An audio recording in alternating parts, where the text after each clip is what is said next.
muito prazer que estamos aqui para mais um ATPC do programa Ler e Escrever. Eu sou Dani, PCNP de anos iniciais, e eu, juntamente com a Regina, iremos conversar com vocês sobre habilidades de leitura e de que forma trabalhá-las com os seus alunos. Vou passar a palavra para a Regina, que vai dar início, então, à nossa formação. Uma boa formação a todos. Olá, pessoal. Tudo bem com vocês? Então, vamos para mais uma formação, uma formação importante sobre práticas de leitura, não é? E nessa formação, então, iremos analisar a organização das habilidades do segundo bimestre em língua portuguesa, considerando os seguintes elementos como identificação das dificuldades de aprendizagem dos estudantes e preposição de ações para superar as defasagens do primeiro bimestre, apoio à recuperação contínua das aprendizagens anteriores dos estudantes e continuidade ao desenvolvimento das habilidades essenciais para o segundo bimestre, uso possíveis de diversos recursos para apoiar a aprendizagem, como as aulas no centro de mídias, outros aplicativos digitais que vocês estão tanto usando, né, como Teams, Google Class, Zoom e outros materiais impressos, como livro didático, caderno dos alunos, livros literários e tantos outros. E também iremos refletir sobre o trabalho em relação às práticas de leitura e as estratégias pedagógicas utilizadas de forma remota. Os objetivos da formação de hoje são apresentar e discutir as habilidades do segundo bimestre, oferecer subsídios para o trabalho com as práticas de leitura, refletir as possibilidades virtuais para a realização de práticas de leitura com os alunos e refletir sobre o que se aprende quando se lê para as crianças. Como hoje, então, a nossa formação, a nossa reflexão é sobre práticas de leitura, nós não teríamos como deixar de trazer para vocês uma indicação literária, né? Uma leitura inicial que vocês tanto realizam com os seus alunos nessa interação durante a semana. E nós estamos trazendo como indicação literária, né, a Ruth Rocha, uma escritora renomada, né? Só retomando então um pouquinho, a Ruth Rocha, ela nasceu em São Paulo, em 2 de março de 1931, a sua primeira publicação foi em 1976, com o livro Palavras, Muitas Palavras, e também, né, temos outros títulos tão importantes, conhecidas de vocês, como Marcelo, Marmelo e Martelo, O Reizinho Mandão, Sapo Vira Rei, Vira Sapo, Faca Sem Ponta, Galinha Sem Pé, Bom Dia Todas as Cores, o menino que aprendeu a ver e tantos outros títulos que a Ruth Rocha publicou até hoje. Né? E como será que ela se constituiu como escritora? Então, eu trago aqui para compartilhar com vocês o relato da própria Ruth Rocha. Então, ela diz: na minha infância, a história sempre esteve presente. Contos de fadas, A Mil e Uma Noites, contos folclóricos, lidos e contados por minha mãe, meu pai, especialmente meu avô Ioiô. Meu avô conhecia e contava todas as histórias que existiam, mas sempre ambientadas na Bahia, de onde a família viera. Os personagens falavam de lugares com nomes engraçados, como Caixa Prego e Ladeira do Escorrega. E as histórias sempre acabavam em festas de casamento, cheias de doces gostosos, como papos de anjo, amor aos pedaços, alfenins. Por isso, eu digo que a história entrou na minha vida pelo caminho mais efetivo, o caminho afetivo. Hoje sou eu que conto histórias para todas as crianças, as que gostam de contos clássicos e também aquelas como minha filha, que gostava de histórias do cinzeiro, da mesa e da lua. Foi a partir de uma pergunta feita por ela que eu escrevi Romeu e Julieta, meu primeiro conto publicado na revista Recreio. E desde então não parei mais. Deixei que a profissão de escritora me escolhesse e fui inventando essa profissão. Então, como indicação literária, nós trazemos Dona Chiquinha, a mexeriqueira de Chique Chique, então de Ruth Rocha. Dona Chiquinha, a mexeriqueira de Chique Chique, era uma velhota novidadeira, boateira, tagarela Dona Chiquinha. O marido, seu Honório, era um homem sério, caladão, compenetrado. Os dois viviam brigando por causa dos mexericos de Dona Chiquinha. Ô, Chiquinha, seu Honório dizia, deixa de ser enxerida, linguaruda, fuxiqueira. Você vive espalhando novidades, diz que diz que. Quem eu? Ofendia-se Dona Chiquinha. Eu não. Nunca que eu fui bisbilhoteira. Nunca contei segredo de ninguém. Em matéria de segredos, eu sou um túmulo. No outro dia era a mesma coisa. Mas, Chiquinha de Deus, seu Honório danava, como é que você foi contar a Dona Gertrudes que o irmão dela disse à Dona Mocinha que... Eu, Honório, como é que você pôde pensar que eu ia fazer uma coisa dessas? Eu já disse mais de 1 milhão de vezes. Eu sou um túmulo. E tanto tretaram e tanto brigaram que seu Honório resolveu montar uma armadilha para Dona Chiquinha. Um dia, ele trouxe para casa uma trouxa muito bem amarrada que ele escondeu no armário. E aí, professor, você conhece essa história?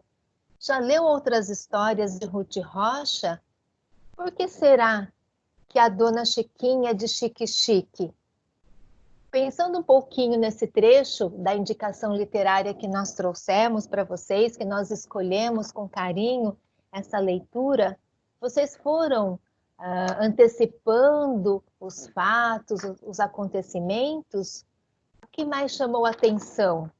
Foi a Dona Chiquinha mexeriqueira ou foi o seu Honório que tanto, né, se importava e se incomodava com os fuxicos da esposa?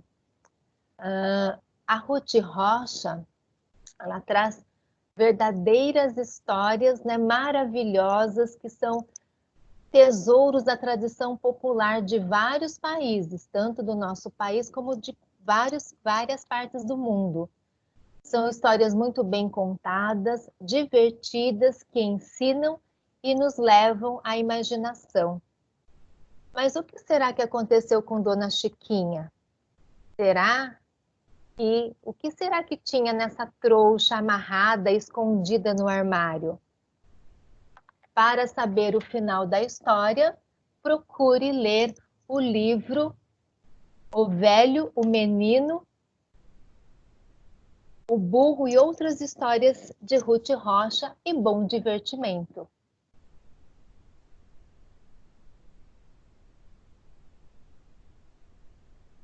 Dani, passo a palavra para você.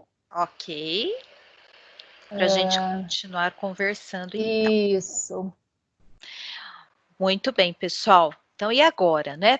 Regina leu uma história para vocês, uma história muito bacana, que pode ser perfeitamente aí utilizada como indicação para você também usar nas suas aulas. Vamos pensar então. E agora, como eu faço então para encantar os nossos alunos? De que forma que eles também podem participar da leitura, pensando nas condições que temos, em especial nas interações e nas aulas online? Então, vamos lá para algumas sugestões e para algumas reflexões importantes para que você possa planejá-las. Primeiramente, é importante considerar que a leitura ela é uma prática social. Tendo uma prática social e tendo uma função social, a gente não pode deixar de considerar que ela tem uma finalidade comunicativa. Então, eu tenho uma atuação dentro dessa vida social. Por exemplo, nós temos aí a notícia que tem como finalidade informar sobre a ocorrência de um fato relevante para uma determinada comunidade de leitores, não é mesmo? Ou uma receita que tem a função social de prescrever os materiais e as etapas para o preparo de um alimento.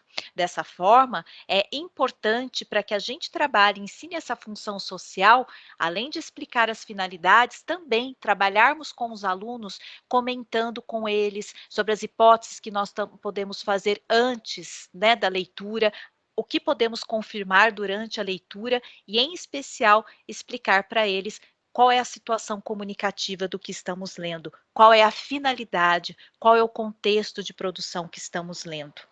É também importante, professor, sabermos que, para desenvolver o trabalho com a leitura, precisamos de atitudes que compõem o chamado comportamento leitor, que é muito desenvolvido, em especial pelos professores, em especial por serem leitores mais experientes. Ao ler, explicitamos para os alunos por que gostamos, de que forma gostamos, por que escolhemos aquela obra. Olha a importância de você compartilhar com seus alunos suas impressões ao ler determinados textos. Além disso, é necessário deixar muito claro quais são os objetivos da leitura, o que você deseja com aquela leitura e termos clareza do que eu pretendo ao planejar e escolher a leitura que eu vou fazer com os nossos alunos. Então, ter clareza dos objetivos e os procedimentos adequados para cada finalidade da leitura é essencial para que a gente produza esse encantamento com os alunos, não é mesmo? Bom, vamos prosseguir então?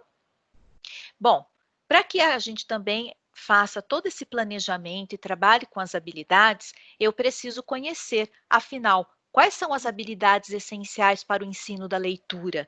Neste bimestre, vamos entender um pouquinho, quando a gente fala de segundo bimestre, e também pensando no segundo bimestre, inclusive para depois resgatá-las, lembrando que as habilidades, elas ocorrem num contínuo. Então, a gente vai falar um pouquinho do segundo bimestre, mas as habilidades, elas também estão constituídas e precisam ser retomadas. Afinal, a progressão da aprendizagem não se dá de forma totalmente estanque nem linear, ela acontece dentro de um processo, e é nesse processo que a gente tem que se apegar quando a gente planeja para os nossos alunos.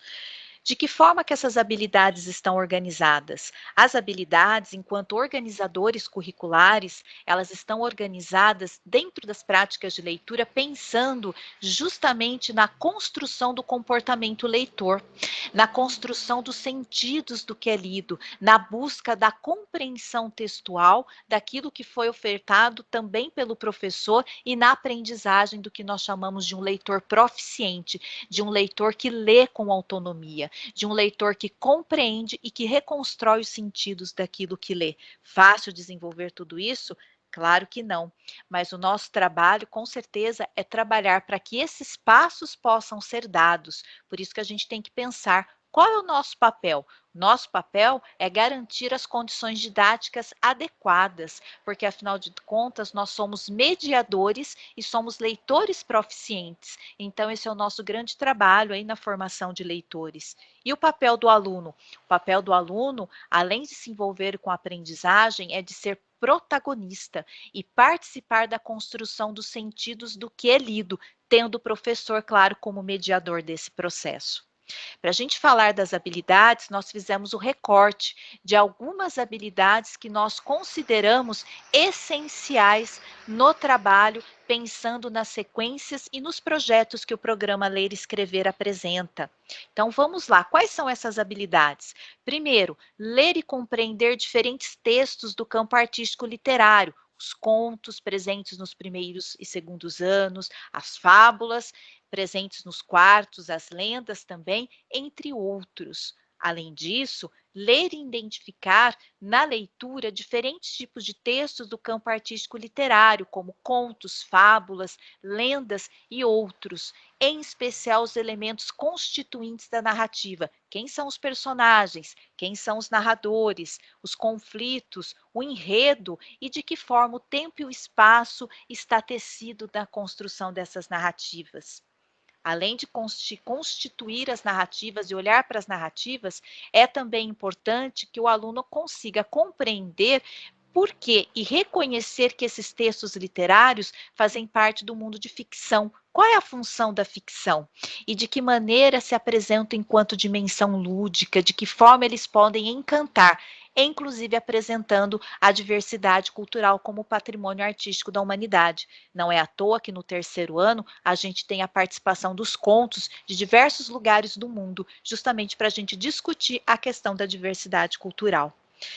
Fora isso, precisamos pensar também de que forma os nossos alunos podem relacionar e aprender a fazer a intersecção e a intertextualidade do que é estabelecido entre o texto verbal e não verbal, ou a linguagem verbal e não verbal, que estão presentes nas HQs. De que forma a gente pode trabalhar isso com os nossos alunos, que nós sabemos que é um grande dificultador, que a avaliação de aprendizagem em processo vem mostrando para a gente, não é mesmo? Esse é um trabalho que a gente pode aí assegurar com os nossos alunos. Vamos prosseguir, Rê, para as próximas habilidades? Bom, se todas essas são habilidades e que nós precisamos olhar para elas, agora fica a pergunta: como planejar então um trabalho com a leitura? De que forma eu posso compartilhar esse trabalho pensando nas habilidades que eu posso desenvolver? Vamos para os passos? Quais são esses passos? Bom, primeiro, hoje nós vamos falar com vocês do recorte referente à leitura que o professor pode desenvolver.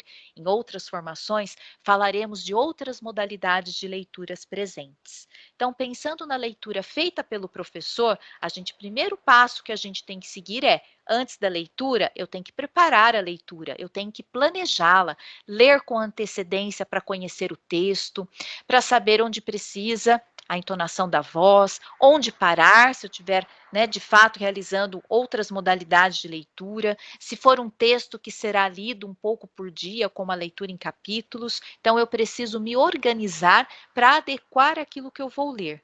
E o professor, antes da leitura, tem que apresentar o livro, o título, da leitura, o porquê que ele escolheu para compartilhar as suas impressões, inclusive contextualizar quem é o autor e dizer um pouco se é um conto ou uma crônica, por exemplo, para que situar para que o aluno consiga compreender. Bom, se tudo isso o professor faz antes da leitura, e durante a leitura, como eu devo agir?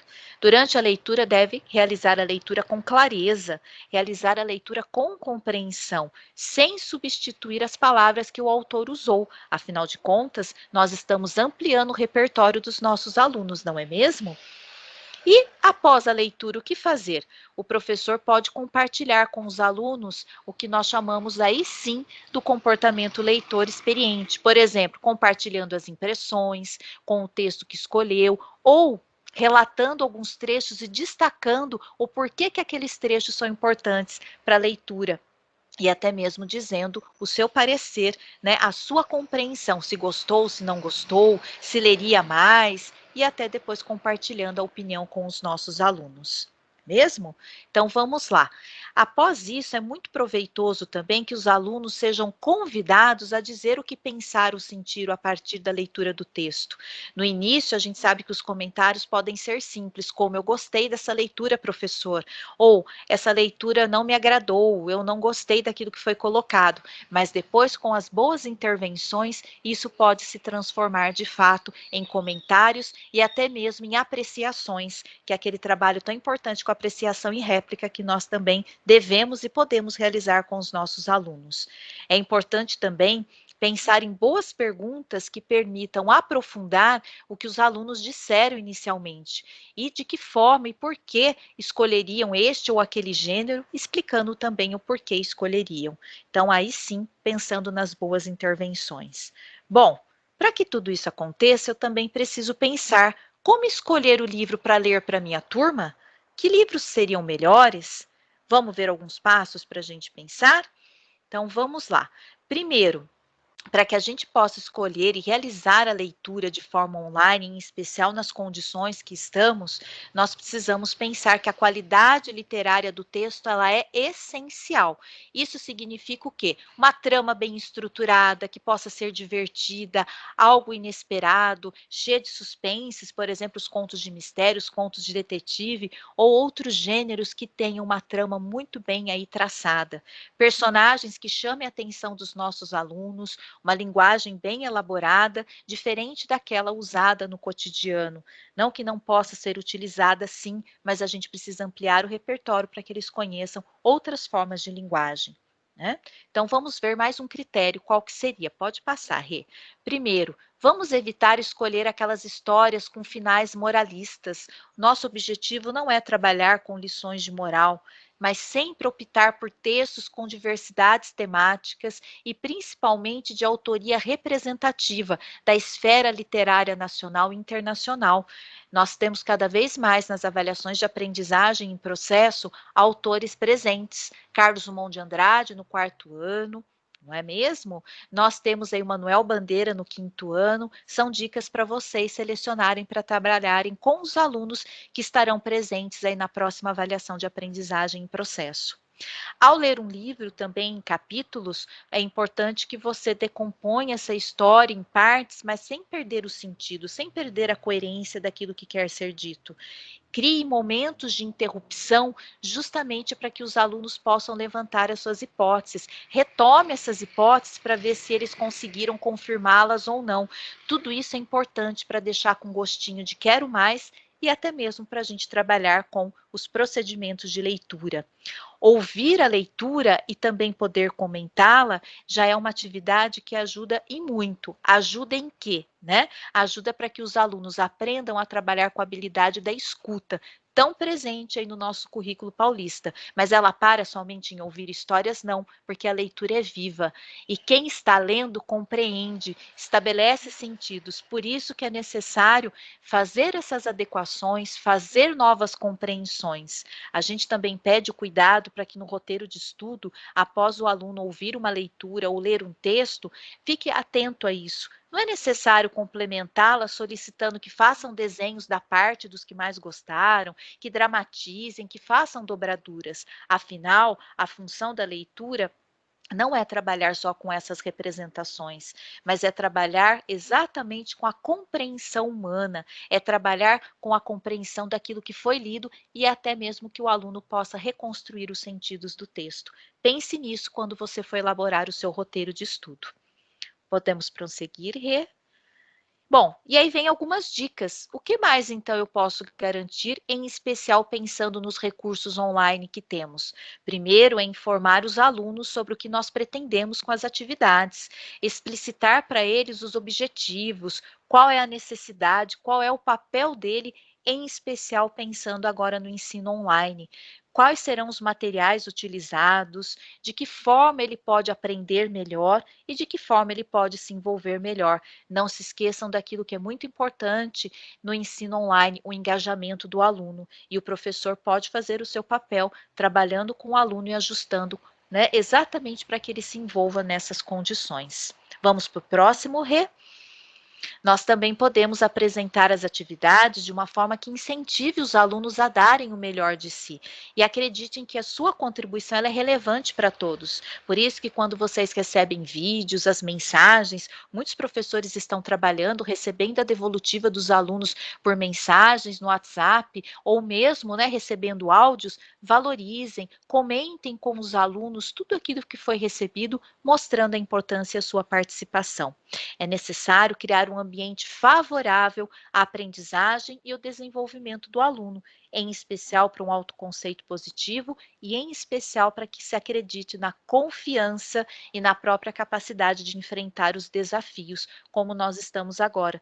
Né, aprender de forma remota, aprender de forma distante. E a gente está vendo que é possível e muitos de vocês têm compartilhado muitos bons trabalhos com a gente, mostrando que isso é possível. Vamos lá, então? E quais outras adequações são possíveis? Nós também podemos pensar em questões ao gravar um vídeo para os alunos ou ao indicar um livro para o aluno ler, em questões que eles possam levantar como hipótese. Tipos de perguntas que eu posso fazer. Vocês já ouviram falar sobre a obra? Conhecem o autor? Já leram alguma coisa sobre ele? Do que tratará essa obra?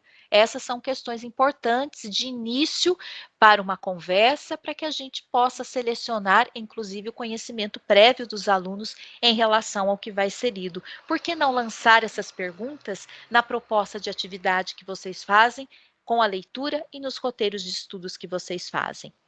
Vamos lá para mais dicas, Rê?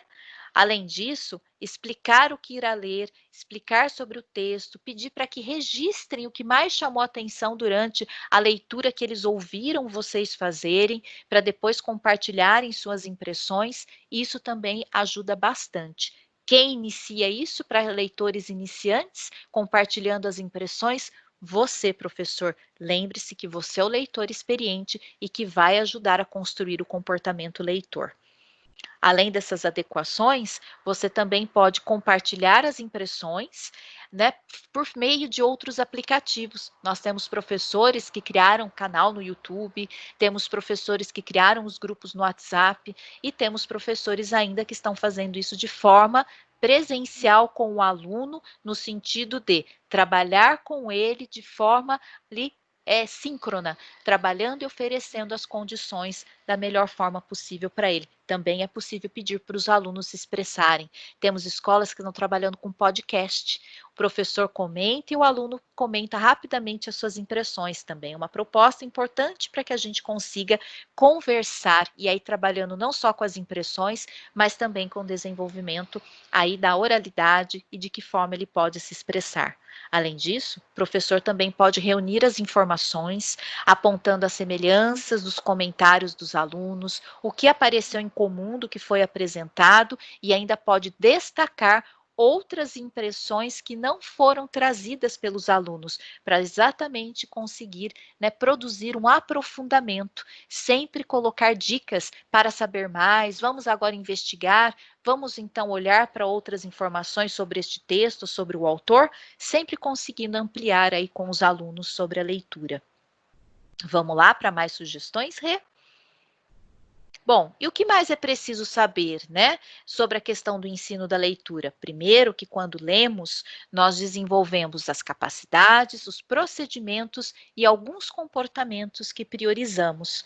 Por isso que as leituras, elas devem ser realizadas como atividades permanentes, atividades habituais durante todo o ano, para que os alunos desenvolvam o quê? Comportamentos, capacidades e procedimentos leitores, tais como selecionar o que se lê, escolher a forma que será feita a leitura em grupos ou individualmente, por divisão de personagens, por trechos, ler e reler, compartilhar suas impressões acerca do que foi lido e relacionar um texto com outros textos lidos, entre outras condições. Mas isso é muito importante, não percam de vista essas capacidades, esses procedimentos e comportamentos que devem ser priorizados na leitura.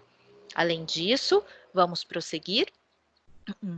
Nós também trabalhamos com quais capacidades de leitura e o que devem ser priorizadas no desenvolvimento das habilidades, em especial a realização de inferências e antecipações, que são dos maiores dificultadores que aparecem nos resultados das avaliações externas. Vamos lembrar aí de toda aquela dificuldade que nós temos desde aí do primeiro ano das crianças conseguirem inferir aquilo que não está escrito. A gente só consegue isso se a gente mantém este foco no trabalho, se a gente trabalha com diferentes modalidades de leitura, em especial a leitura compartilhada. É importante também priorizar a articulação entre os trechos de texto que foi lido para a realização da reconstrução da informação semântica, ou seja, conseguir articular e novamente dar uma nova interpretação após uma leitura global. Então, eu vou lendo ou retomando pontos importantes com os alunos. Eles só irão aprender isso se você for desenvolvendo e trabalhando e mostrando para o aluno como isso se faz. E os procedimentos? Quais são os procedimentos de leitura que devem ser priorizados? Primeiro, eu não posso deixar de reconhecer que eu tenho que adequar a modalidade de leitura a uma finalidade. Então, os procedimentos, eles se adequam às modalidades que eu também escolho. Então, ler por prazer, para construir um repertório, ou ler para se informar. É claro que, dependendo da finalidade da leitura, os procedimentos também são diferentes. E essa adequação, ela precisa ocorrer. Não podemos nos esquecer da leitura global do aluno. Por que que nós colocamos ela ali? Porque muitas vezes o professor fica tão preocupado do aluno identificar uma informação, localizar a informação no texto, mas para que isso aconteça, ele precisa ter uma compreensão global. Se ele não entender o texto como um todo, como ele vai selecionar, como ele vai grifar aquela informação, como ele vai destacar? A leitura global é algo que a gente precisa resgatar, inclusive no trabalho com os nossos alunos. Ok? E os comportamentos leitores que devem ser priorizados? Socializar critérios de escolha e antecipação e principalmente de apreciação estética em relação às leituras, comparar o que se leu com outras obras do mesmo autor para identificar semelhanças e diferenças, confrontar com outros leitores as interpretações que foram geradas, que alguém leu. Para isso, nós temos aí obras que estão dentro do programa Ler e Escrever e que vocês podem utilizar, que são obras do próprio acervo do nosso material. Consulte, inclusive aquelas que foram encaminhadas para nós por referente agora com o material, antes, né, da gente conseguir visualizar para os alunos com o afastamento deles. Foram encaminhadas várias obras literárias. Olhem para elas que também são importantes. E o trabalho com a leitura, pessoal, termina aqui? Claro que não. Vem aí algumas dicas para você, professor. Vamos lá, então, conversar sobre elas? Bom, o trabalho com a leitura, eu diria para vocês, eu e Regina, que só está iniciando. Esse é só o pontapé inicial da nossa discussão em relação às práticas de leitura. Converse com os seus colegas, na escola, com o seu coordenador, em especial, troque sugestões e ideias para o planejamento com a leitura. Tem muito boas práticas da nossa diretoria circulando nas redes, circulando no Facebook, e compartilhe conosco. Nós também queremos trabalhar e ouvir aí boas práticas das escolas. Além disso, nós iniciamos hoje a formação com vocês sobre a leitura feita pelo professor e a chamada leitura feita em voz alta, mas existem muitas outras possibilidades que são indicadas no guia de orientação do professor do programa Ler e Escrever, dicas inclusive de como trabalhar o passo a passo dos encaminhamentos didáticos a serem desenvolvidas. Enfim, pesquise, planeje e seja mais que um professor, seja um professor encantador de histórias, um professor que desenvolva o comportamento leitor com os seus alunos. E não se esqueça, compartilhe conosco o seu trabalho realizado com a turma, que nós queremos saber como você está trabalhando. Estaremos aí prontos para receber o trabalho com vocês. Passaremos para vocês também agora o link de acesso dessa nossa formação e em especial para vocês compartilharem dúvidas e compartilharem também as boas práticas. Vamos lá para o nosso trabalho? Bom, tem o link de dúvidas que nós passaremos para vocês. Vocês vão clicar, poder interagir, fazer perguntas e eu e Regina estaremos aí conversando com vocês sobre todas elas, ok? Bom, e a gente tem aqui também, para saber mais, né, que é tão importante para ampliar o nosso repertório, nós temos de vídeos duas sugestões. O vídeo O que é que a leitura tem? Tem aí a parte 1 e o endereço para vocês. E o que a leitura tem, parte 2, para falar um pouquinho do papel do professor e dos alunos nessa condição. Sugerimos também o guia de orientação didática aí do primeiro ano, o que os alunos aprendem nas situações em que o professor lê para eles, da página 70 à página 78, muito bem estruturado. Sugerimos aí leituras como da Roxane Rojo, Letamentos Múltiplos, Escola e Inclusão Social, capítulo 4. É um trabalho muito bacana para pensar na formação do professor e de tudo isso que nós conversamos hoje com vocês.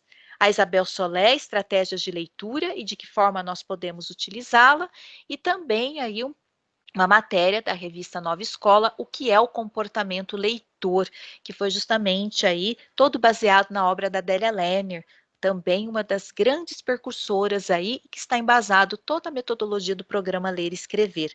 E, como a gente não podia deixar, pesquise, já que a Regina deixou vocês curiosos para saber sobre a história que está no Velho, o Menino, o Burro e outras histórias, né? Essa é a nossa formação de hoje. Nós gostaríamos de agradecer a todos e gostaríamos também de desejar boas reflexões, boas leituras e, o mais importante, bons encantamentos, que o que para nós é tão importante. Um grande abraço a todos, né? Aguardamos logo vê-los em breve na nossa próxima formação. Passo a palavra para a Regina para ela falar suas palavras finais para vocês. Um grande abraço, pessoal. Pessoal, queremos agradecer, né? Mais uma formação, estamos aqui juntos e esperamos as sugestões, as dúvidas e principalmente, né, vocês comentarem como é que está esse trabalho de leitura, de práticas de leitura, já que é um grande desafio nesse momento das aulas remotas, no link de interação. Muito obrigada e até mais.